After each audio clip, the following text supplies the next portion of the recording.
Hey everybody, welcome back to my channel.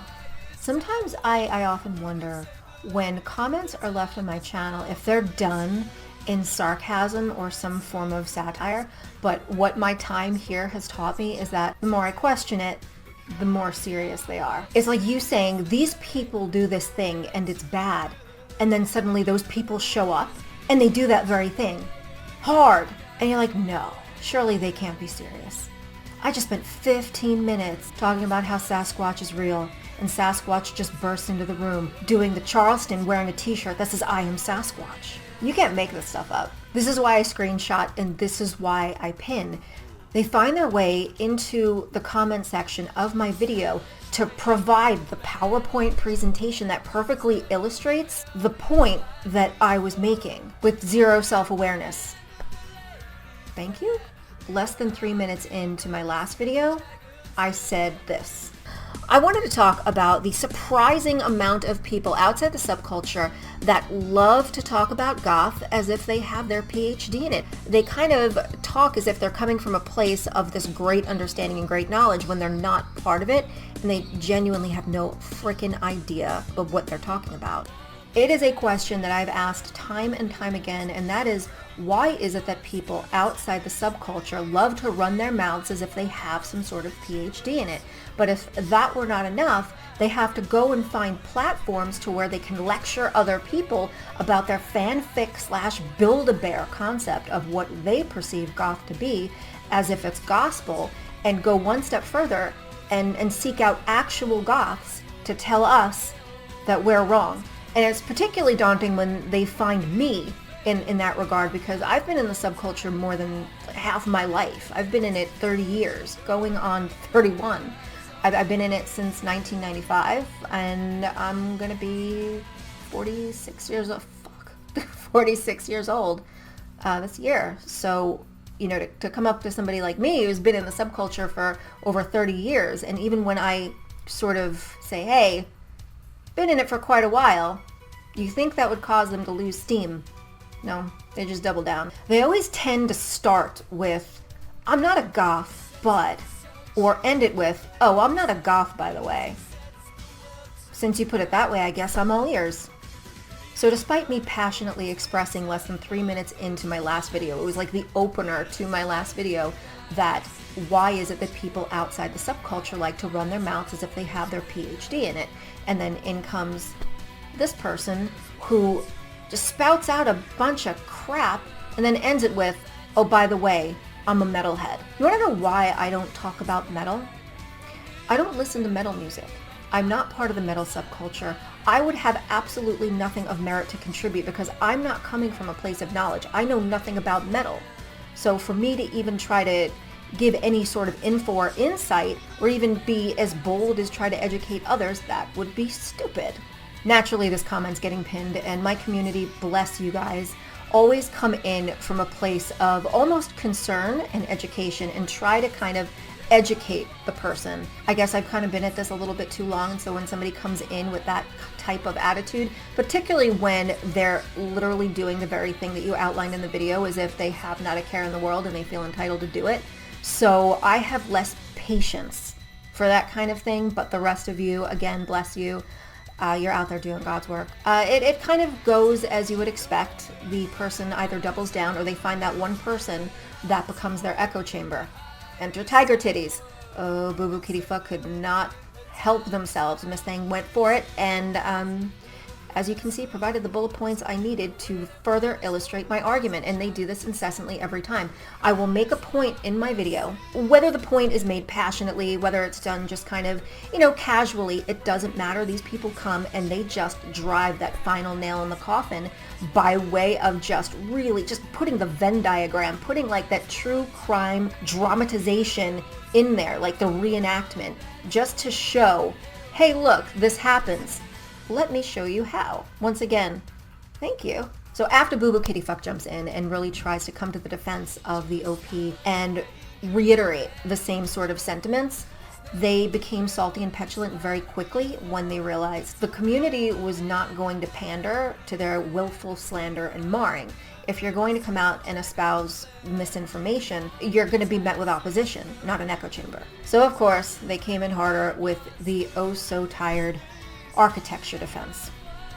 Where have I heard this before? There are two arguments I get when this happens, and one of them I'm sure you've heard before is the architecture defense. The architecture defense is when someone argues that 16th century structures supersede Goth music because Gothic cathedrals existed before Bauhaus. The Gothic period in history and the Goth subculture exist as entirely separate entities. Your entire argument is that you identify as a building. The Gothic period and what came out of it and the Goth subculture are two entirely different things. Anarchy predates punk music by centuries, and punk is a music-based subculture just like goth. Does that mean anyone can be punk, despite not listening to the music? What about metal? Pointing out that a value or concept that influenced a subculture existed before the subculture, it doesn't create a loophole that negates its core and allows people free reign to come in and start rearranging furniture. Arguing the fact that cathedrals existed before Bauhaus, so the grand finale to your thesis is that we identify as buildings? Cool. I'll choose yours. You can be a library. Oh, the irony. Whenever they persist within an argument and then suddenly get called out by their lack of involvement within the subculture, did you ever wonder why they suddenly choose to feign knowledge by way of calling out people like Peter Murphy, Bauhaus, and Susie and the Banshees? Go to Google and search first goth band, and what are the first results that show up? It just goes to show that they can use Google when they want to, but just not when they should. The more you disagree, the more you try to educate, the more you dispute, it's coming. Eventually, they're going to start crying elitist and they're going to start crying gatekeeper. It's like clockwork. It happens every time. Technically, to gatekeep you is to try and keep you out of something. The subculture as it exists in the real world. It exists in places like clubs, picnics, meetups, concerts, festivals. There's even a goth roller skating party in LA. Sounds like a lot of fun. So the thing about that is the people who cry gatekeeper have full access to all of these events, but they choose not to go. How can we keep you out of something when you're not there in the first place? If you are actually showing up to these events, you're showing genuine interest. You're supporting them. You're supporting the subculture. You're supporting the people within it. And that's how one becomes part of a community. The problem is you don't want to. That's not what you want. You want bragging rights.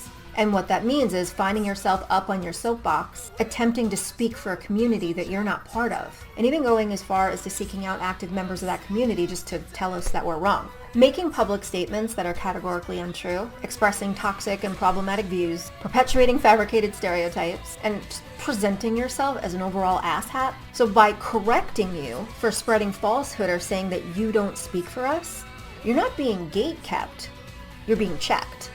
Getting mad and claiming that somebody is gatekeeping you out of goth in some online goth community or the comment section of a video just for not letting you spread misinformation is being entitled enough to feel that the community is somehow obligated to accept it. They even equate giving information, like offering up information, as some form of gatekeeping. Don't quite understand how that works. We're not keeping you out of anything because it's not like you're actually trying to get in the first place. The gates are open.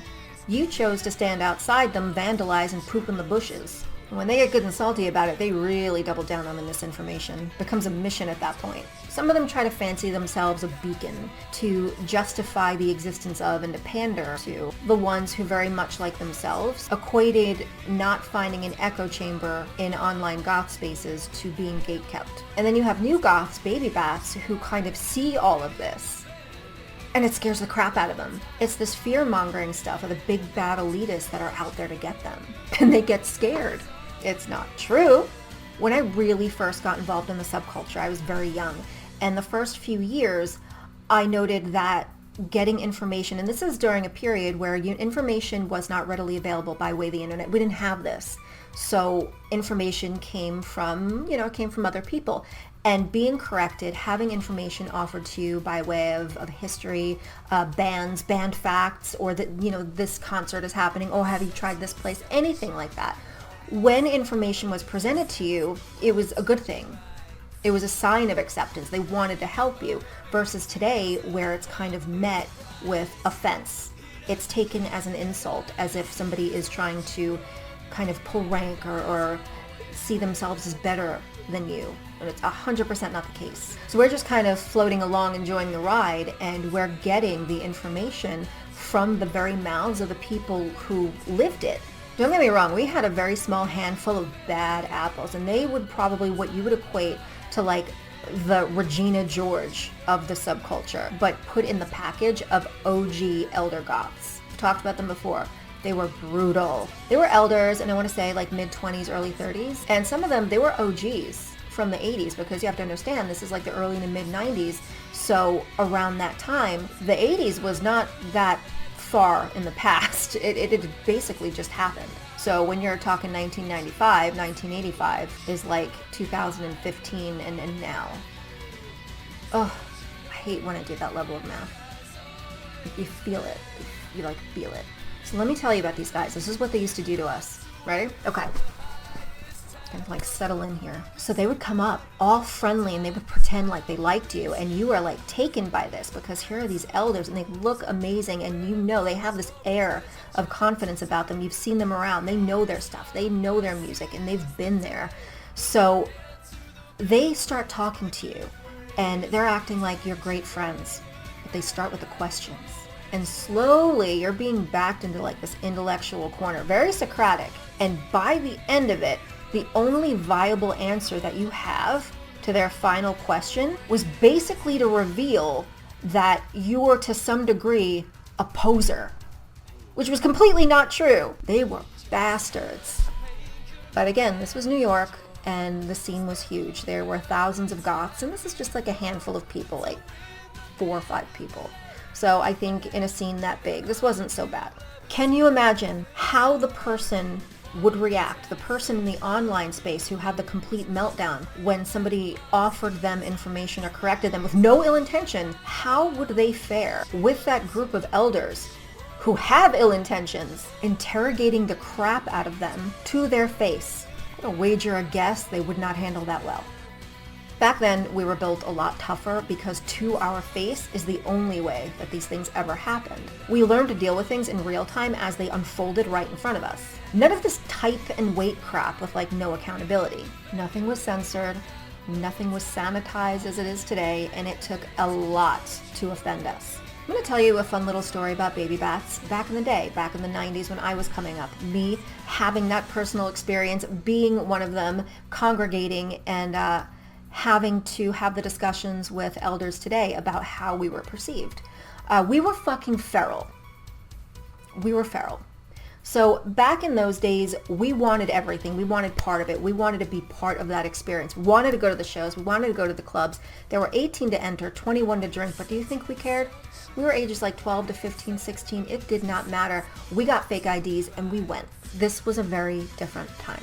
So reconnecting with a lot of the people who were elders back then, just kind of witnessing us back then, we were annoying, but a source of great amusement. Back then, as a new goth, in your first, I want to say, this is going to be very specific, 8 months to 2 years max, you were kind of turbo goth. You got to realize that these are kids that are around 12 to 15 years old that are really just getting started. And you have the exhilaration of finding this new music, finding this new thing, finding this new subculture, this community, these people, this fashion. And you have that neat emotional immaturity of youth. And you just let the shenanigans begin. We were dramatic, we were analytical, we were enthusiastic, we were impulsive. And it was during those periods that we were so obsessed with this new thing, goth, that it needed to encompass every aspect of our lives. We didn't want to live a single moment, do a single thing that didn't somehow involve goth into every experience. It was bad. We would show up to the goth nights in groups, serious as hell. Everyone else there has shown up because they want to listen to the music, they want to integrate with the community, they just want to relax, chill, dance, dress up, have a drink at the bar, and just have like a really chill evening. And here we are, like more goth that one person has room for. Like I said, we always traveled in groups, we were serious as hell, but we were excited to be there. But you know, that kind of exhilaration still hadn't worn off yet. That whole, I like to refer to it as turbo goth. Just, it was still very much there. So back then we were referred to as BATs, which meant B-A-T, bridge and tunnel, meaning that you either didn't live in New York or you traveled to Manhattan by way of bridge and tunnel, meaning you lived on one of the boroughs, or you lived on Long Island, you lived in Staten Island, you lived in Queens, Brooklyn. I never met anyone from the Bronx at the Goth nights. I'm sure they existed, but I don't remember. But Bronx is very much, obviously one of the boroughs of New York. But we were called BATs because we took a bridge or tunnel to get there. Staten Islanders, they also took the ferry. So that should be noted. So we'd show up in our little groups of baby bats, some from Long Island, some from Brooklyn, some from Queens. Like I said, they were from everywhere. Now, remember when I said that things were not PC, they were not sanitized, and that around that period really took a lot to offend us because of that? Be forewarned, story incoming, and it might not be as PC. So you have been warned. So as we would attend these clubs, and people from all around New York, New Jersey, sometimes as far as PA or Maryland would come in attendance, and we never really took issue with any of the elders or any other groups, but for some reason the baby bats were always the ones just going at each other, side-eyeing each other, and we were always the ones that had issues, hence the the elders and the regulars having this kind of view of us being like, we were annoying, but definitely a source of amusement. There are many, many, many situations that I can bring up, and I'm going to bring up this one because this is the first one that comes to mind, because it kind of highlights the different groups of baby bats, because even though I was from Long Island, my group was not the Long Island group. There was like 20 different Long Island groups. So our groups would show up and we'd be like, who are you? No, who are you? And everybody was always kind of questioning their dedication. You being there, knowing how to find it and showing up, that was enough.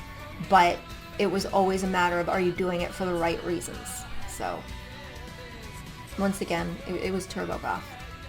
Have to bear that in mind. I will always have to reiterate, it was Turbo Goth. So this kind of thing, it does wear off. Thank goodness. So sometimes those meetings, when all of the baby bats would end up in the same place from all these different places, sometimes those meetings didn't go well. So I remember one night we were at a club called The Bank, and one of the groups that I had integrated with is this particular Brooklyn group, the Brooklyn Girls. And there were a few Brooklyn groups, and I always called my friends, this group, I referred to them as the Brooklyn Girls. So we all met up at the bank. We had plans to meet up. And I found out about 12 seconds before the shit went down that they had beef with another Brooklyn crew, the Russians. So something of note about Brooklyn, and particularly during this period. Brooklyn tends to have neighborhoods that are predominantly certain ethnicities and cultures.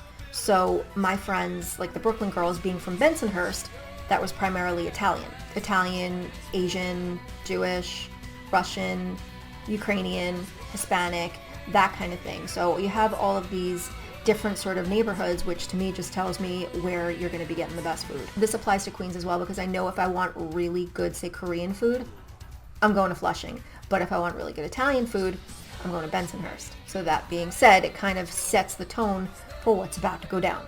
So at the time, Bensonhurst was very much culturally Italian and had a bit of Asian influence as well, which I believe that's where my friend was from. I never actually went to her house. We went to a birthday party in Manhattan, though, but every time we met up in Bensonhurst. So the other Brooklyn group, I believe they were from Brighton Beach, and they were Russian. The reason I know that they were Russian is because right after I arrived, this fight was presented to me, and the way this fight was presented to me was when they said, we're going after the Russians. And I'm like, what? I never met them before. I don't know who they are. I don't know what they look like. I personally do not have beef with them, but the way things work, obviously when you're a teenager, you gotta back up your freaking friends. So I'm like, all right, cool. Going after the Russians. It was a different time. So I found this out after, because it was happening so quickly. I didn't really have time to ask questions or even get the cliff notes. But from what I was able to get was that the Russians had found my Brooklyn Girls. They found them online on AOL. And this is how things went down. They found their profiles on AOL and they sent them emails. So they made a declaration of war via email. And with my friend who was Chinese, they made a declaration very specifically to her in a very, very racist way, And I will not repeat, I remember the exact words they said to her because I remember her showing me the email after. Remember I said we don't get easily offended? Yeah, this is one that definitely would become offensive. So since I won't be able to tell you what was said, what I will say is that there was definitely no hope for them coming out of the diner after the club for waffles and disco fries. That wasn't going to happen. So this club, The Bank, had the main area, and then it had this hallway that connected the main area to the back room of the bank. And this hallway kind of doubled as a lounge/seating area. The club itself was very big and could host a lot of people, and it was always very packed out. So not exactly a lot of people can fit in this room at the same time, but it was also very high traffic because people often went to and from the back room, and this was also where you needed to go to get to the bathrooms. So we're making our way, me and the Brooklyn girls, from the main room to the back room. And as we're kind of halfway through, we're passing the couches. Now, mind you, I don't know this group that they're beefing with, the people that they're talking about, the people they're having these issues with. I've never seen them before. So we're passing them, but I don't clock it. So as we're going through, they clock it, they immediately veer left, and they're gone like a fucking flash. And they're nose to nose with these people. Arms are going, you can hear them, they're loud. People are kind of like, watching, but not really stopping to pay attention because this is New York. It's not something that's very uncommon. And the others are just standing there kind of smirking. So I'm standing behind them, and at one point I'm watching one of the guys that are basically part of their group take a gum out of his mouth and maneuver behind one of my friends, my Chinese friend, the one that was getting the bulk of the harassment. And he takes his gum out of his mouth and he's holding it over the top of her head, out of view of my friends because he's behind. And before I can say anything, my other Brooklyn friend, she grabs his wrist, throws his arm, and then she starts yelling at him again, like, what the fuck are you doing? And I will never forget what he said, because I remember thinking, that's the dumbest shit I've ever heard. She's like, what the fuck are you doing? And he said, oh, it's gothic, and he's laughing. What? So again, it's just quite a lot. That's meeting the emotional immaturity of youth, and it's kind of what you get. So I'm still stood like 3 feet behind my friends as this whole thing is going on, and I'm kind of wondering, am I here as backup? Be a witness? Should shit go down and cops get called? I have no idea what my position is here. This period, again, was very short-lived, and eventually you lightened up and leveled out. But just because of that, it didn't mean that you suddenly became passive enough to let shit slide or become somebody's doormat. Things are very different now. Instead of baby bats having that almost dangerous level of confidence that they had in the very beginning, real-time, real-life experiences, exposure to the subculture, and just working out that feral side just to become more socially adaptable. Meeting people, learning from them, overall just like learning tact. Today, they instead learn through social media and having to navigate when there are spaces that view things through a strange lens of this weird combination of demonizing empathy and tolerance, but at the same time, this entitlement. Everything is offensive with this very watch what you say social structure, and those two seem very much at odds. Goth is whatever you want it to be because don't gatekeep me! Versus walking into a room where there are tons of goths in attendance, goth music is playing, people are socializing, and someone is saying this is goth. It's not quite a point A to point B anymore. So both of those outlooks where you have to kind of straddle the line between kind of demonizing empathy and tolerance, but at the same time you have to be careful not to offend people and tread very carefully. Both of those things are very much in contrast with the way people such as myself came up. So we tend to struggle a little bit. We had tolerance, we had empathy. That was never a bad thing. We sure as shit did not mince words with telling you exactly how it is. We didn't sugarcoat anything. You weren't getting the sanitized version of it. Fuck your feelings. And we often did it in a way that people today, they would find that offensive, the way we went about it. And that's hard. It's a matter of understanding that just because someone's words have hurt or offended you, doesn't necessarily mean that those words were designed for that purpose. It's just sometimes the truth hurts, and you gotta grit your teeth, take it on board, and live your life, where you either learn from it or you don't. So who do you think are more balanced? The goths of today or the ones in the 90s? I'm curious to hear your thoughts. Until next time, guys. Take care.